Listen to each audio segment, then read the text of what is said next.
Assalamualaikum warahmatullahi wabarakatuh. Om Swastiastu, Namo Buddhaya, Salam Rahayu, Salam Kebajikan, Salam Sejahtera buat kita semua. Bertemu lagi bersama kami di channel Majelis Zikir Tarekat Naksabandiyah Holidiyah Al-Mahdiyah Nusantara, cabang Jawa Barat. Kebetulan pada malam ini kita baru saja melaksanakan zikir jemaah, dan di sini rasa-rasanya sayang kalau kita tidak rekaman, karena kita baru dapat judul, di mana judul yang akan kita bahas, diskusikan pada malam hari ini adalah bagaimana caranya agar vibrasimu senantiasa berada di dimensi yang tinggi, di getaran yang tinggi, di vibrasi atas sadar. Mungkin ini bahasan para pelaku tarekat, para pelaku spiritual yang intinya dalam beradaptasi dalam ilmu spiritual. Nah, dalam kaitannya praktek zikir, metodologi zikir di dalam tarekat ini adalah suatu upaya untuk menyambungkan kita kepada Allah melalui jalan wasilah, melalui channel wasilah. Nah, di sini kita akan menyampaikan kiat-kiatnya kepada teman-teman atau kepada para pelaku spiritual yang juga sedang mencari setrum yang lebih tinggi. Kalau sering saya sampaikan bahwa tarekat itu bahwa ada yang batang pohon, ada ranting, ada dahan, ada tarekat itu ada mahkotanya, ada kalungnya, ada cincinnya atau apanya gitu. Kalau dikiaskan seperti itu, berarti setrum yang paling tinggi, potensi yang paling tinggi, energi yang paling tinggi itu berada pada tarekat puncaknya. Nah, di sini kita akan berdiskusi, akan sharing, akan berbagi kiat-kiatnya, bagaimana caranya supaya kita selalu senantiasa berada di dimensi yang lebih tinggi, atau berada di frekuensi yang lebih tinggi, atau berada di getaran vibrasi yang lebih tinggi. Berdasarkan pengalaman saya, untuk naik ke vibrasi yang lebih tinggi itu sangat sulit. Tapi untuk turun ke dimensi yang bawah, untuk turun ke getaran vibrasi yang bawah itu sangat mudah sekali. Sepersekian detik bisa langsung loncat terjun. Yang semula kesadaran kita ada di kesadaran yang tinggi, di vibrasi yang tinggi, dalam waktu beberapa menit saja bisa langsung terjun ke dimensi yang bawah atau ke dimensi bawah sadar. Semula kita di alam atas sadar, tiba-tiba terjun payung tanpa parasut langsung ke dimensi bawah sadar. Nah, salah satu item atau indikator berdasarkan pengalaman empiris saya nih ya, yang membuat kita terjun ke alam bawah sadar itu, contoh yang konkret ya, mungkin pasti teman-teman di sini akan beda lagi, tapi isinya sama. Saya pribadi paling mudah kalau saya sudah nonton film yang spoiler itu. Yang harusnya 2 jam, 3 jam saya tonton kan jadi cuma 15 menit gitu kan. Nah, jadi saya ini seru nih gitu kan. Ini film saya malas kalau harus nonton berjam-jam, tapi ini ada spoilernya di YouTube, saya tonton. Nah, tanpa saya sadari, saya terbawa. Suasana saya, hati saya itu dalam film tersebut gitu. Nah, ketika saya menonton itu, suasana saya terbawa, saya kagum, saya takjub, saya terbawa emosionalnya. Tanpa saya sadari, sebenarnya kesadaran saya itu turun ke alam bawah sadar. Untuk ke alam sadar saja itu butuh perjuangan. Maksudnya alam sadar itu alam real ini ya. Bahwa ini saya lagi ngobrol ada apa, oke ada apa. Kalau saya sedang ada teman-teman ini alam sadarnya. Tapi kalau sedang ada teman-teman tapi saya masih memikirkan film yang tadi saya tonton, itu sebenarnya saya bukan di alam sadar, saya berada di alam bawah sadar. Saya fokus kepada film itu yang tadi saya tonton gitu. Berarti itu ada perbedaan dimensi dari alam bawah sadar dengan alam sadar. Sedangkan dalam adaptasi ilmu tarekat ini kita harus naik ke alam atas sadarnya, di atas sadar lagi gitu. Dimana salah satu indikatornya di alam atas sadar itu kita akan menyadari bahwa kenyataan ini tidak nyata. Bahwa ini Pak Oki walaupun ada di depan saya ini tidak nyata. Bang Denny ada di depan saya, Bang Teguh, Pak Mama Arif ada di samping saya bisa menyadari bahwa ini masih tidak nyata. Ini bohongan. Senada ya dengan ilmu sains bahwa dalam fisika kuantum, mekanika kuantum bahwa dinyatakan bahwa kenyataan ini masih belum nyata sebenarnya. Ada kenyataan yang lebih tinggi. Dan dalam ilmu spiritual pun ternyata begitu.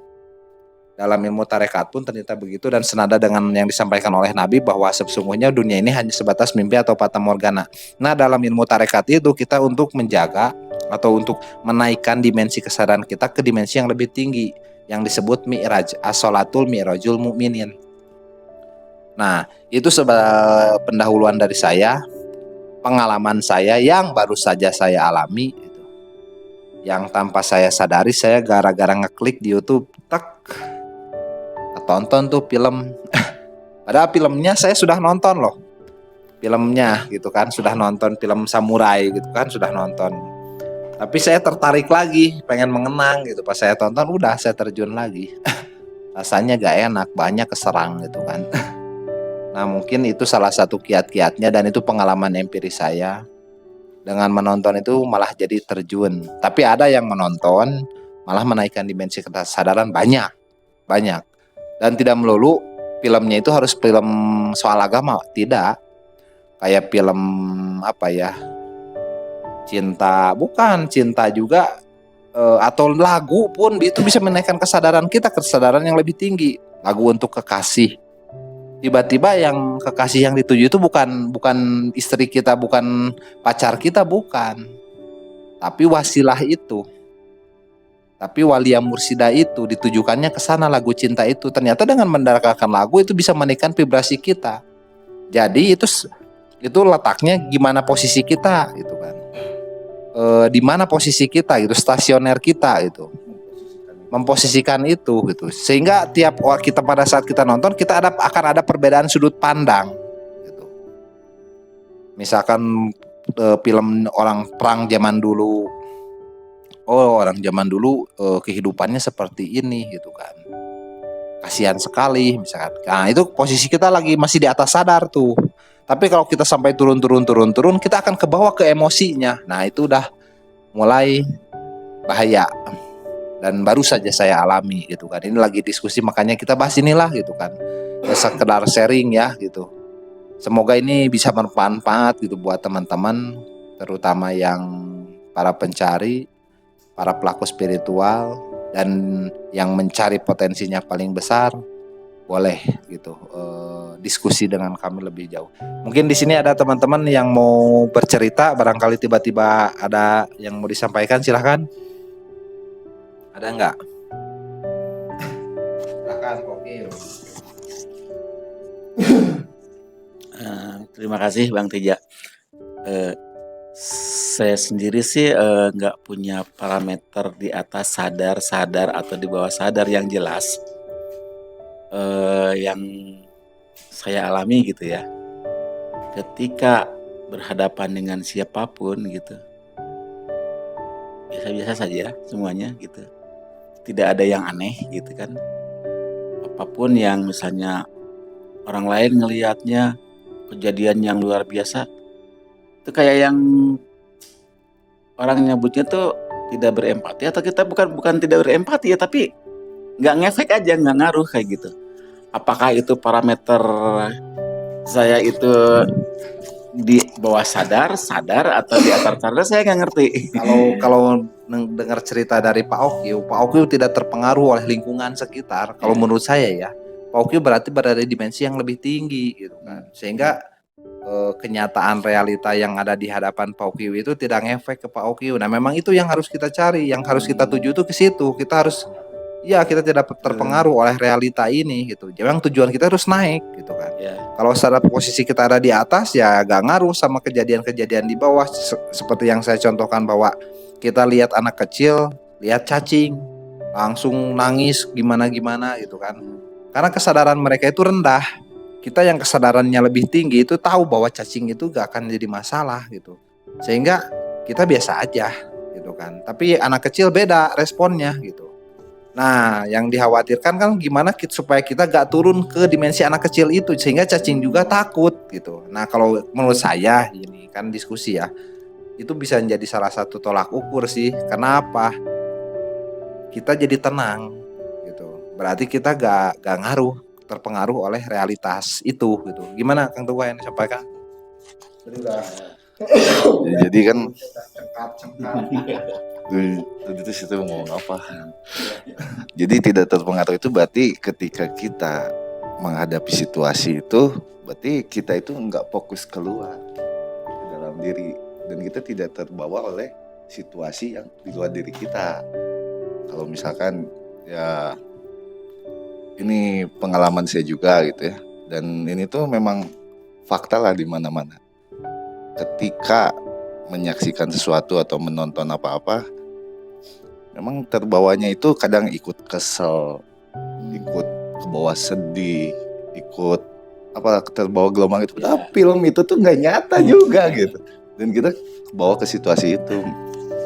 Memang hal-hal seperti itu yang mudah sekali gitu membawa kita terjun gitu. Nah, cuman ya mungkin kiat-kiatnya ya ketika menemukan itu ya segera menyadari itu bahwa oh itu tuh tidak nyata itu dan tidak berefek kepada diri kita gitu. Seperti kita lagi menyaksikan apa misalkan dalam tayangan apa, kalau tidak mau terganggu ya matikan gitu. Itu paling. Contohnya gini nih, dulu ya pernah pengalaman nih Bang Teguh ya. Waktu nanjak teh dengan parem motor. Nah, itu posisinya terpengaruh kan? Terpengaruh di poek di tempat gelap, Iya, motornya mati mendadak gitu. Langsung panik. Nah, itu terpengaruh berarti ya. Terpengaruh. Nah, kalau misalnya kayak gini, ada orang yang misalnya nyindir-nyindir atau meledek atau gimana tuh. Ini insting saya tahu itu ditujukan ke saya gitu. Tapi bodo amat gitu kan. Iya memang nggak ngaruh gitu, malah kasihan banget sih orang kayak gitu. Itu kategorinya kita udah di atas sadar ya, udah nggak ngefek berarti gitu kan. Jadi hal-hal seperti itu tuh tidak membuat kita malah menjadi konfrontasi terhadap yang di luar diri kita gitu. Tinggal membenahi aja yang di diri kita. Itu kalaupun ditujukan pada saya nggak ngaruh gitu. Mungkin gini, ada kiat gitu dari Bang Hidayah atau siapapun di sini teman-teman. Saya itu kalau paling ngedown itu kalau merasa diri itu bersalah. Nah, itu punya kiat nggak gimana? Itu punya kiat nggak kalau misalkan merasa sesuatu tuh ada yang nggak benar nih. Nah, tiba-tiba tuh perasaan jadi nggak enak gitu. Berarti kan itu terpengaruh ya, down lagi gitu ya. Itu ada kiat nggak misalkan dari teman-teman gimana supaya kembali lagi bisa minimal naik lagi gitu kesadarannya, supaya tidak terpengaruh lagi gitu. Memang saya juga sama pernah atau ya kadang merasakan hal seperti itu ya. Intinya kembali ke diri kita, introspeksi gitu. Jadi melihat ke belakang sebelum rasa itu muncul itu apa saja yang telah kita lewati di hari itu gitu. Apa ada kesalahan yang kita perbuat dengan tidak sengaja? Ya kuncinya ya mohonlah ampun. Ya. Karena kita sudah tahu kan kemana gitu. Pernah saya sering. Kalau dari saya ya, kiat-kiatnya supaya kita, kan saya tadi sampaikan bahwa kita itu turun kesadaran itu kayak terjun payung tanpa parasut, cepat. Tapi begitu mau nanjaknya, susah sekali gitu kan. Kiat-kiatnya apa? Segera cari apa yang menjadi perhatian guru. Misalkan guru lagi koar-koar, supaya sampaikan terkait apa atau apa, lakukan, cari apa. Kita segera sadari lagi, balik lagi kiblat kita itu guru gitu kan. kita kiblat kita guru bukan kiblat ke sana, bukan kiblat ke kita, tapi kiblat ke guru gitu kan. Kan baik kumaha oge yang penting ke guru weh gitu kan. Terus ada yang mau ada serangan-serangan datang ke diri kita, cepat-cepat kita buang gitu. Cepat-cepat kita menghindar. Menghindar dalam artian cepat-cepat kita naik kesadaran ke guru gitu. Kita cepat-cepat lari ke guru gitu. Ya. Begitu ada yang mau nyerang nih, si yang egois itu, yang si orang itu misalkan yang mau nyerang sifatnya dengan pembicaraan yang kita rasa dia nyerang ke kita, segera kita jangan hiraukan itu, tapi segera kita lari ke guru aja gitu kan. Kalau makin gak kuat lagi, saya pribadi ya, kiat-kiat saya kayak guru. udah gemeter nih kaki gitu kan. Udah gak kuat gitu. Saya udah paling gak kuat kayak guru. Ya memang apa ya, kadang akal menjadi hijab bahwa saya nge-WA guru gimana gitu. Tapi sebenarnya guru juga tahu gitu kan. Kalau enggak gini, denger aja dakwah guru gitu, voice guru. Itu biasanya akan sama dengan kasus kita. Sangat mengobati gitu kan. Itu pasti akan menjadi obat gitu kan. Itu kiat-kiatnya gitu ya. Yes, ini berbagi ya, bukan ngajarin, sama aja saya juga di sini belajar gitu kan. Cuman gini kita saling merawat gitu. Jadi kiat-kiatnya dengerin voice guru gitu kan. Pengalaman saya nih, salah satu lagi. Saya lagi di posisi vibrasi saya rendah lah katakan. Saya lagi down, lagi di alam bawah sadar. Saya sampai wirid sendiri pun gak selesai. Saking downnya posisi saya. Nah, sampai pada saat itu tiba-tiba guru hadir menyampaikan bahwa cari rekaman saya di tanggal anu. Sehingga saya langsung cari di rekaman guru, tanggal sekian, obatnya langsung dapat. Saya langsung kirimkan ke grup supaya ini gak berhenti di saya, supaya ini juga jadi obat buat teman-teman kan. Dan itu sangat efektif. Oke, saya naik tuh kesadaran. Gak ngaruh ada masalah apapun di dunia ini, gak ngaruh gitu kan. Tapi dengan berjalan waktu, keseleo dikit, terjun lagi gitu kan. Naik lagi susah, terjun lagi. Ya memang seperti itu yang saya rasakan sih gitu kan dalam adaptasinya. Ya kita pun akan kuat, akan bisa kalau dikuatkan. Kita gak akan bisa kalau gak dibisahkan. Makanya segera kiblatkan hati kita itu kepada guru gitu kan. Karena tak mungkin kita beserta dengan Allah jika kita tidak beserta dengan orang yang telah beserta dengan Allah gitu. Kita sudah ada apa ya, kalau dibilang ada juru selamat lah itu, ada penolong gitu kan. Ya memang kita juga harus berkorban juga gitu, yang bisa kita lakukan. Apa istilahnya bisa dikatakan seperti ini, Bang Teja? Apa ya? Seperti kita tuh kan bukan masa bodoh ya. Kayak yang saya juga takut keliru gitu ya ininya. Tapi di sini kan udah gak ada keliru ya. Jalan aja gitu yang seadanya gitu. Apakah ini boleh nggak misalkan kayak yang seperti easy going aja gitu? Ya bagus, memang harus begitu. Easy going aja, ngalir aja gitu. Kayak mungkin apa ya, ada pepatah anjing menggonggong kafilah berlalu, seperti itu ya. Easy going. Iya, karena kita berarti tidak menerima frekuensi dari dia gitu kan. Iya. Kita gak menerimanya. Dia datang, kita menghindar. Jadi gak kena gitu kan. Okay. Saya di sini hanya menyampaikan apa yang pernah saya alami dan yang saya dengar dari guru gitu kan. Bukan saya mengajari amit-amit ya, bukan gitu kan. Di sini kita berbagi, diskusi karena saya juga sama-sama belajar gitu. Okay. Supaya kita bisa saling menguatkan gitu. Syariatnya gitu. Karena pada hakikatnya kuat itu karena dikuatkan. Saling merawat gitu kan.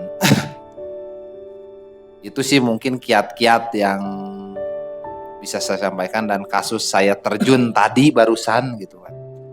Itu yang membuat saya terjun ternyata dari film itu, bahkan bukan filmnya, spoilernya.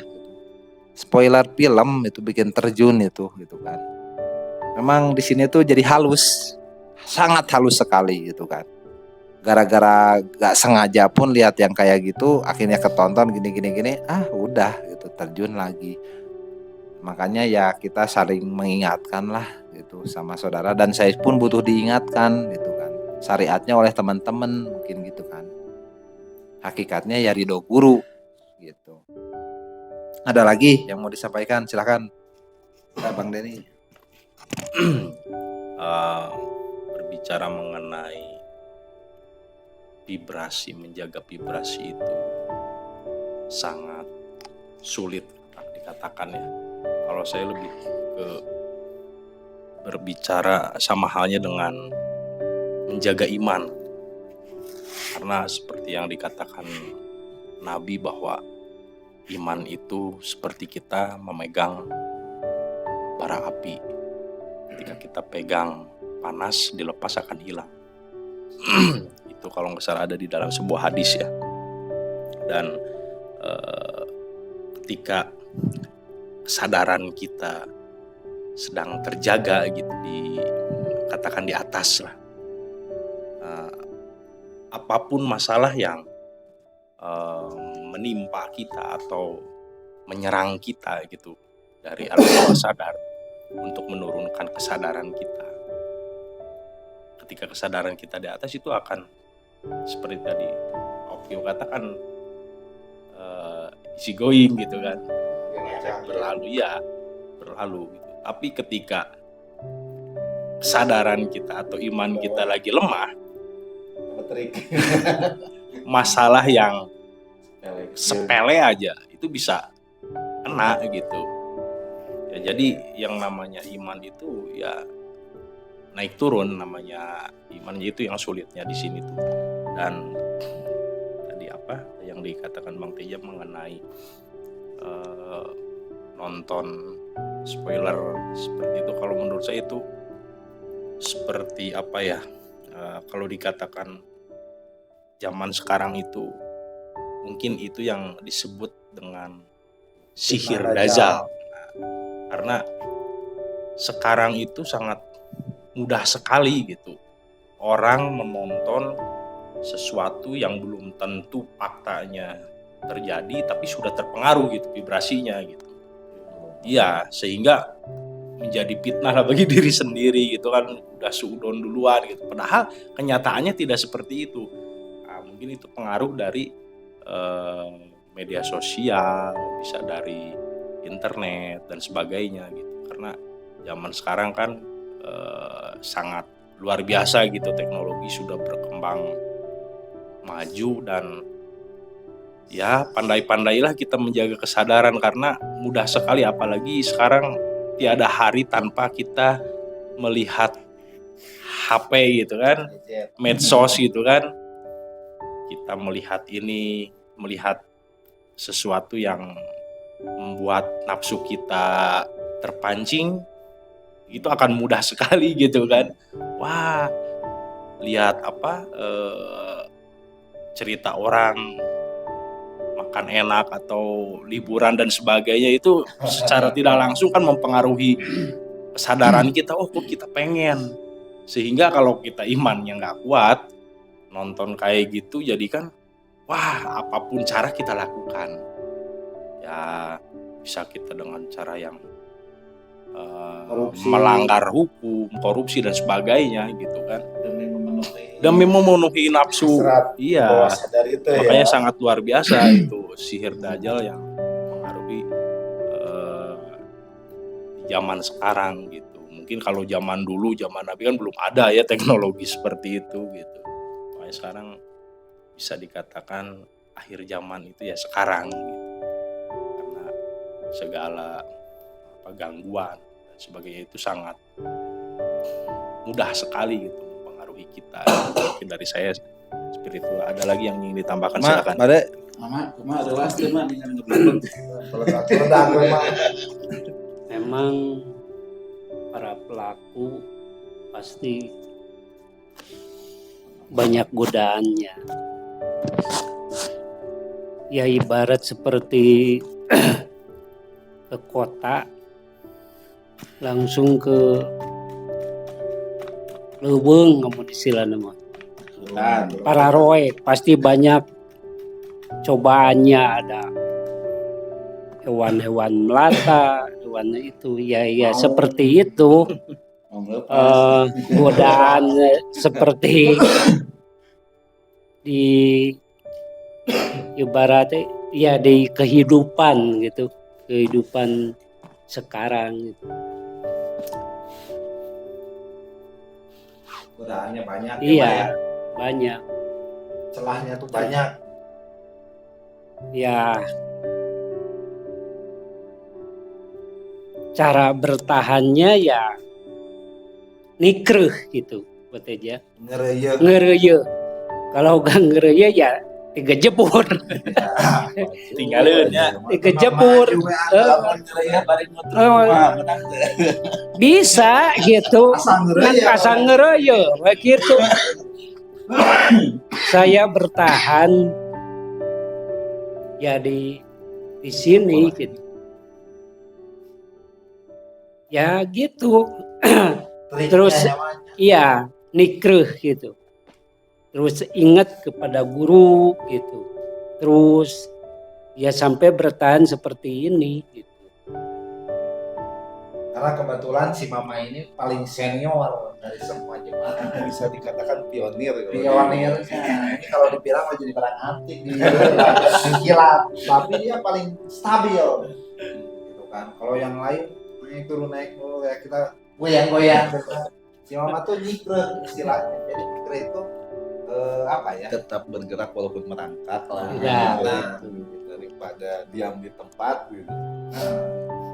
Jadi bisa menjaga si Mama itu, bisa menjaga itunya lah, ritmenya. Dan langkahnya itu kalau langsung punggung nggak pelan, nggak berhenti, tapi pelan-pelan tapi jalan. Timi-timi. Nah seperti itu. Kalau ya itu bisa jadi masukan gitu kan buat kita gitu kan. Jadi tiap pelaku kan punya masukan masing-masing berdasarkan pengalaman empirisnya. Itu luar biasa, Mak. Dulu Pak Teja ya, sebelum di pernah di Abah Anung kan, Suralaya. Saya pernah di satu ya di masjid itu di Suralaya. Duduk ya sambil zikir gitu. Pas gak ada orang. Abah Suraya sedang ke Jawa Timur pergi gitu. Saya duduk zikir pengalaman gitu, zikir kapan itu zikir jahar kan? Iya, saya sampai berapa ribu gitu di sana. Anehnya nggak ada orang sih, banyak di sana tapi nggak sampai mendekati saya, padahal banyak orang gitu.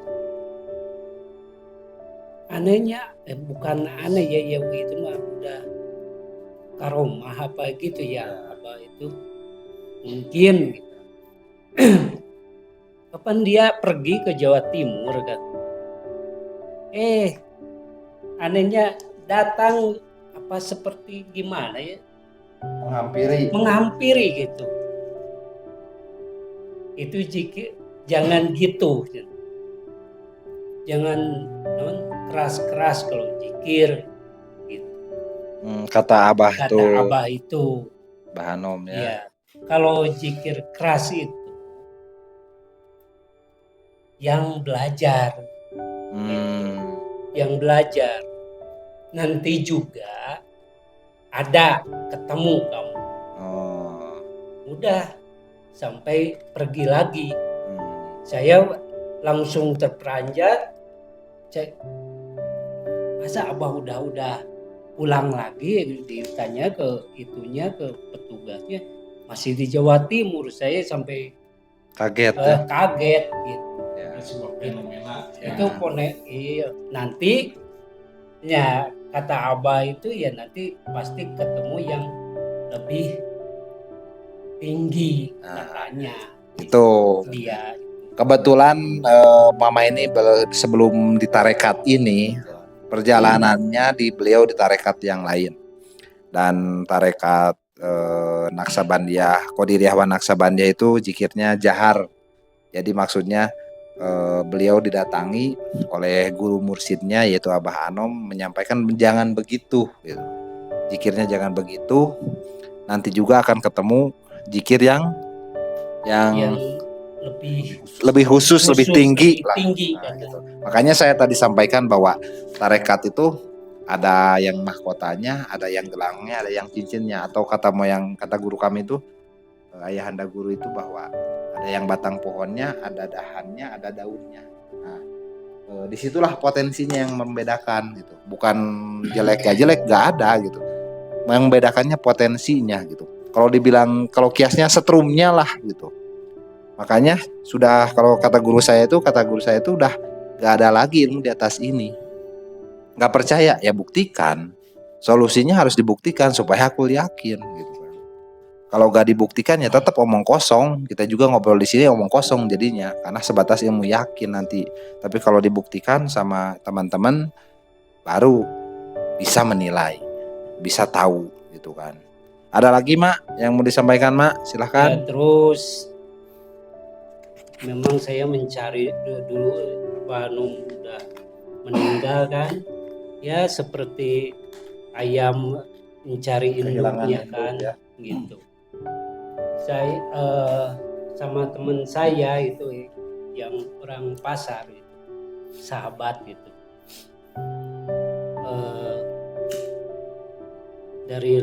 Memang jarah yuk ke Suralaya lagi.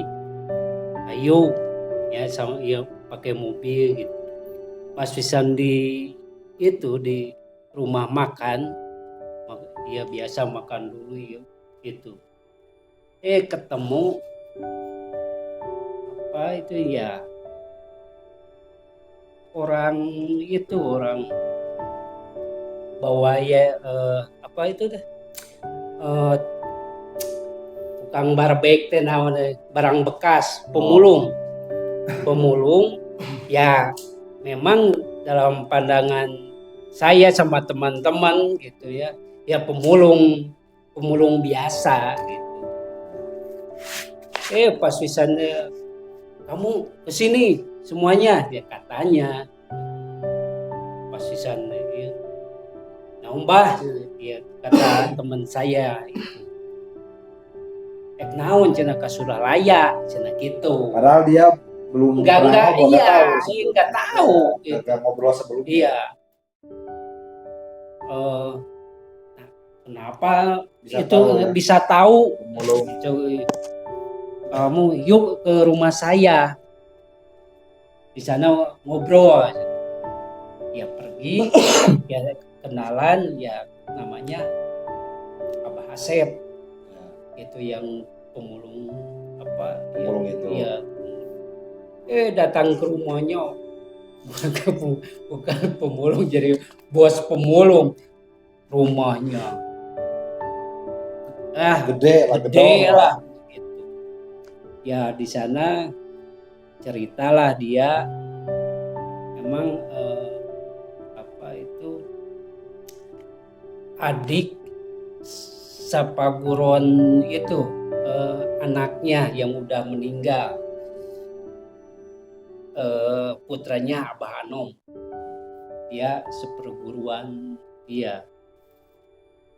Yang ngobrol jangan ke sana pasti kosong gitu katanya, kata dia, kata Abah Asep gitu. Nanti juga ya terus berulang-ulang. Anehnya yang Abah Anom itu yang dulu di masjid itu terulang lagi. Sama ada yang jahirnya. Iya, jangan kosong di Suralaya itu katanya. Nanti juga ada yang lebih tinggi gitu. Hingga ketemulah sekolah ini. Memang saya juga ingin bertemu sama dia kan. Ya udah istilahnya kalau sekarang apa saya kan sebelum ya belum masuk ke Tarekat ke, ini. iya tarekat sini. Dia udah meninggal kan, Abah Asep itu. Ya memang dalam istilah nama impra itu memang jago gitu. Dia sampai dibuang impranya, ada dia ngobrol, ya ada istilah nama ada yang lebih tinggi, ya saya menunggu, ya kata udah meninggal, kalau masih ada pasti saya ceritain.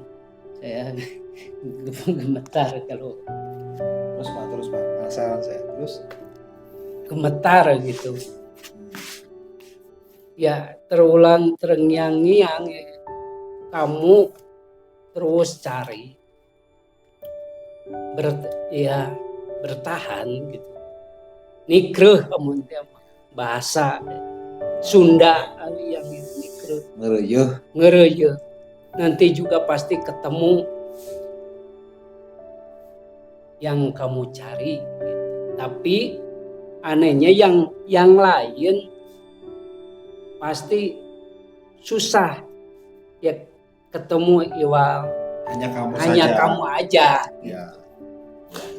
Saya berbicara sama sahabat saya, tapi ya udah ajaran Abah Asep itu ya memang udah menyerap ke dia, memang hanya lahir aja gitu, enggak seperti yang sekarang ya dijalani oleh saya gitu. Saya terus mengajak, tapi ya nggak tahu ya kata Abah itu memang susah dijelasin ke dia, itu susah gitu. Memang banyak, tapi sekarang amburadul gitulah dia. Karena memang kembali lagi ke rezekinya masing-masing ya, gitu kan. Iya. Makanya saya sering sampaikan juga bahwa bebas mau tarekat manapun silahkan, karena itu sudah rezekinya masing-masing. Makanya kita tidak menyarankan harus masuk ke sini, silahkan aja. Bahkan dalam penutupan video sering kita menyampaikan bahwa kita itu sering dianggap sesat, syirik, bid'ah. Makanya kita di sini gak ada harap buat bagi para teman-teman yang nonton untuk ikut gitu kan. Di sini kita murni untuk hanya niatan untuk menjolok rahmat dan ridhonya gitu. Terus ada lagi Ada lagi gak? Ya terus sampai sekarang udah ketemu berjalan. Mantap. Saya memang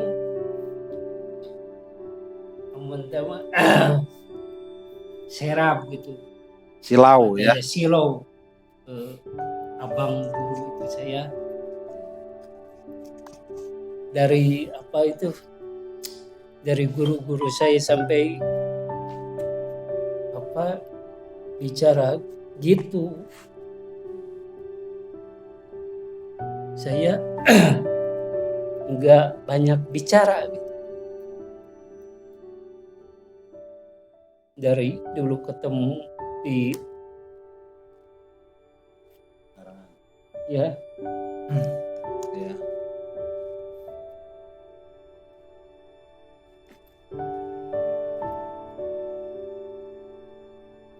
susah.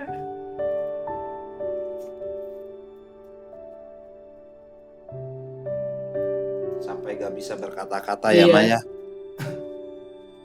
Kalau dibilang silau atau takjub atau kayak seperti itulah gitu. Karena Mama ini pelaku spiritual dari awalnya gitu kan. Jadi kalau ibaratnya mau ngecek orang yang mau menjadi gurunya itu punya cara tersendiri. Kalau dari perjalanan saya kan lihatnya dari logika enggak. Yang disampaikan oleh guru itu masuk akal enggak.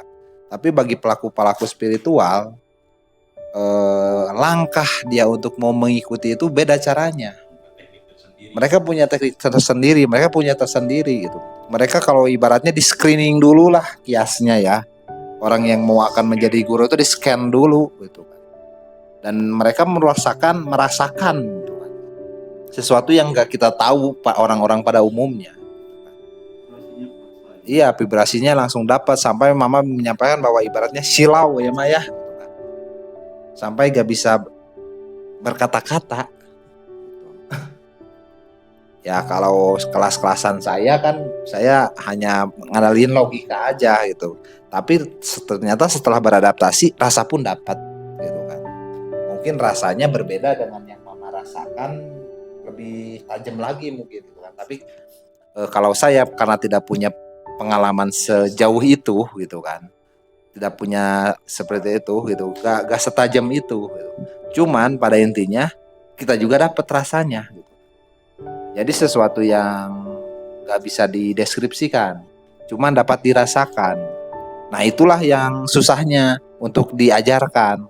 Makanya di sini ilmu praktek supaya babnya hakul yakin. Kelasnya kelas hakul yakin, bukan kelas yakin atau ainul yakin. Gak bisa dicontek dari guru. Gak bisa dicontek dari buku. Justru kita harus mengikuti apa yang disampaikan oleh guru itu. Kamu terjun ya, terjun. Kamu masuk api ya, kiasnya ya, masuk api. Ya memang gak mudah, sulit, sangat sulit. Benar-benar sulit gitu kan. Dan kita hanya bisa menang apabila dimenangkan. Kita hanya bisa kuat apabila dikuatkan. Jadi kembali lagi semuanya karena ridhonya, karena kehendaknya. Cuman kehendaknya, ridhonya itu akan turun apabila kita jolok juga. Kalau kita diam aja gak menjolok-jolok ya gak akan turun juga ridhonya.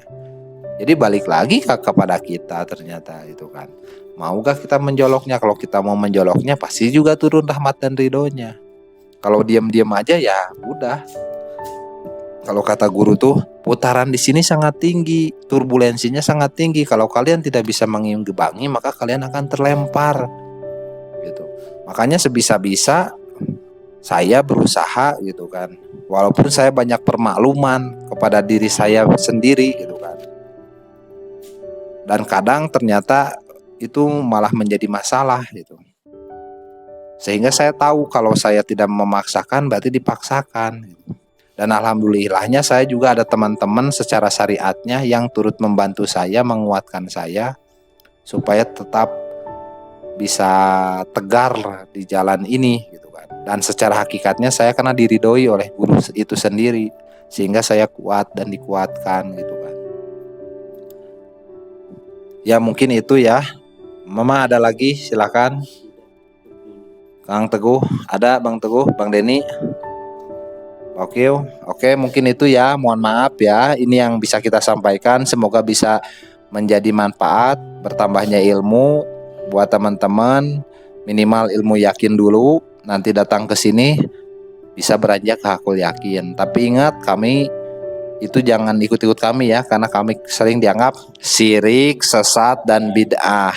Mungkin itu yang bisa kami sampaikan. Billahi taufiq wal hidayah. Wassalamualaikum warahmatullahi wabarakatuh. Waalaikumsalam.